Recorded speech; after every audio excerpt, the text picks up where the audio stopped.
फळबाग लागवडीतून शेतकऱ्यांच्या शाश्वत उत्पन्नाला चालना. मंत्री भरतशेठ गोगावले.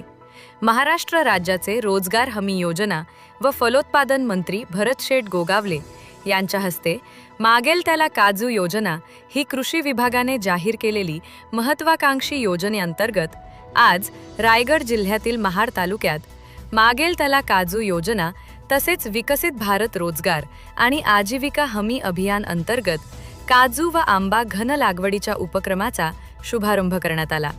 यावेळी मौजे विन्हेरे येथील शेतकरी किशोर नारायण फाळके यांच्या शेतावर मागेल त्याला काजू योजनेअंतर्गत 0.20 हेक्टर क्षेत्रावर CRA तंत्रज्ञानाद्वारे काजू लागवडीचा, तर मौजे नातोंडी येथील ज्ञानेश्वर सोनकर यांच्या शेतावर VBG रामजी योजनेअंतर्गत 0.25 हेक्टर क्षेत्रावर आंबा घन लागवडीचा शुभारंभ महाराष्ट्र राज्याचे रोजगार हमी योजना फलोत्पादन मंत्री भरतशेठ गोगावले यांच्या हस्ते करण्यात आला.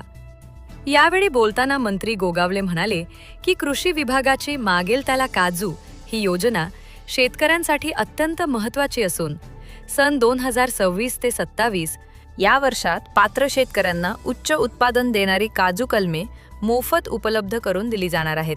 या योजनेच्या माध्यमातून अधिकाधिक शेतकऱ्यांनी काजू लागवड करून दीर्घकालीन आणि शाश्वत उत्पन्नाचा मार्ग स्वीकारावा असे आवाहन त्यांनी केले. यावेळी जिल्हा परिषद सदस्य निलेश ताठरे, पंचायत समिती सभापती श्रीमती सावंत, पंचायत समिती सदस्य श्री खिडबिडे, श्रीमती माने, उपविभागीय कृषी अधिकारी श्री खटकडे, तहसीलदार श्री शितोळे, तालुका कृषी अधिकारी तसेच कृषी विभागाचे अधिकारी व कर्मचारी मोठ्या संख्येने उपस्थित होते. कृषी दर्पण न्यूज चॅनलसाठी राजेंद्र जैतपाळ, महाड, रायगड.